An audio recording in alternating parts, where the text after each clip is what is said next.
guys! Welcome back my YouTube channel. Good morning mga kahabibti. So ngayon guys, tuturo ko po sa inyo kung paano po ma-recover yung mga forgot password.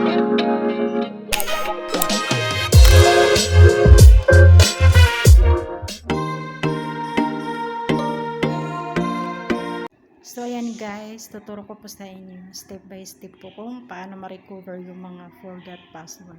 So punta lang po tayo guys sa settings natin. Ayan, pindutin po natin yan. And then may makikita po kayo na Google and Preferences. So pindutin po siya guys. And then makikita nyo yung autofill. Ayan po ang pipindutin natin guys. Pagkatapos, autofill with Google.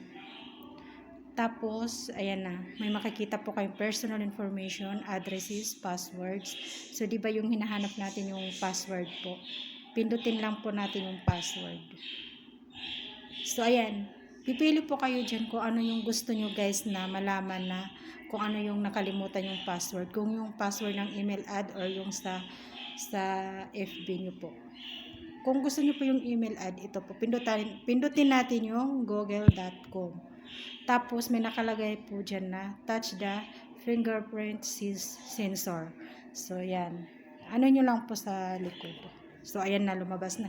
So, ayan na po guys yung ano natin. Ayan na yung password. So, pag pinindot nyo po yung parang mata na yan, lalabas po dyan. So, ma-view nyo po yung ano, yung password. So, dyan yung makikita.